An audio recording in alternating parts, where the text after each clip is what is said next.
नमस्कार दोस्तों, स्वागत है आपका हमारे YouTube चैनल कथा भक्ति ज्ञान में।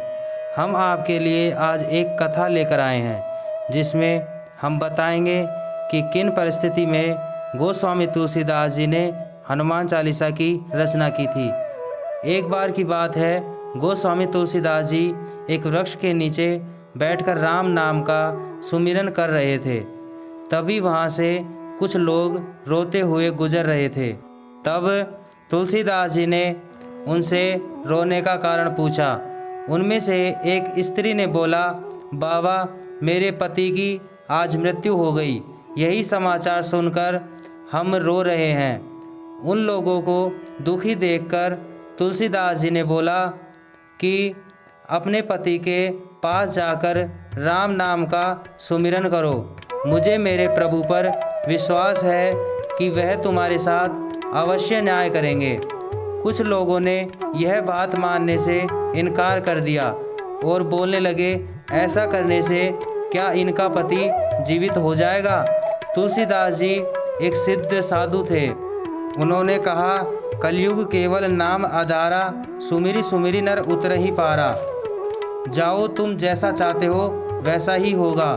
बहुत से लोगों ने हास्य व्यंग किए, परंतु कहते हैं आशा की एक भी किरण दिखे तो कोशिश अवश्य करनी चाहिए।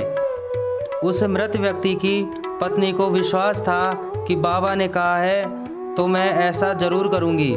वह जाकर अपने पति के पास राम नाम का सुमिरन करने लगी तो कुछ ही समय बाद उस व्यक्ति में प्राण आ गए और वह कुछ ही समय बाद जीवित हो उठा।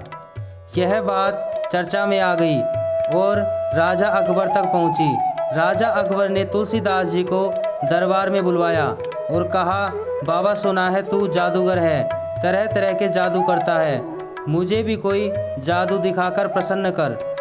तुलसीदास जी ने कहा, मैं कोई जादू नहीं जानता, सबसे बड़े चमत्कारी तो मेरे श्री राम हैं, उनकी कृपा के बिना तो एक पत्ता भी नहीं हिलता। तुलसीदास जी के इस प्रकार वचन सुनकर अकबर ने तुलसीदास जी को ढोंगी बताकर कारागार में भेज दिया और प्रहरियों को आदेश दे दिया, जब तक यह कोई जादू नहीं दिखा देता इसे भोजन मत देना। तुलसीदास जी प्रसन्न होकर बोले, जैसे श्री राम की मर्जी। तब उन्होंने प्रहरी से विनती कर कागज और कलम की व्यवस्था करने को कहा। उन्होंने 40 दिन में हनुमान चालीसा की रचना की। हनुमान चालीसा का निरंतर पाठ करने पर अचानक अकबर के राज्य में खूंखार बंदरों ने आक्रमण कर सब कुछ तहस नहस कर दिया। अकबर चतुर था, वह समझ गया कि यह बाबा कोई सिद्ध पुरुष है।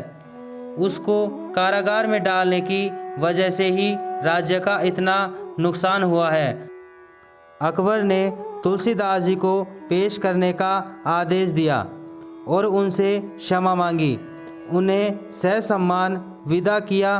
तुलसीदास जी के साथ उन बंदरों ने भी वह राज्य छोड़ दिया। इस प्रकार गोस्वामी तुलसीदास जी ने हनुमान चालीसा की रचना की। कैसी लगी हमारी यह वीडियो, हमें कमेंट करके अवश्य बताएं।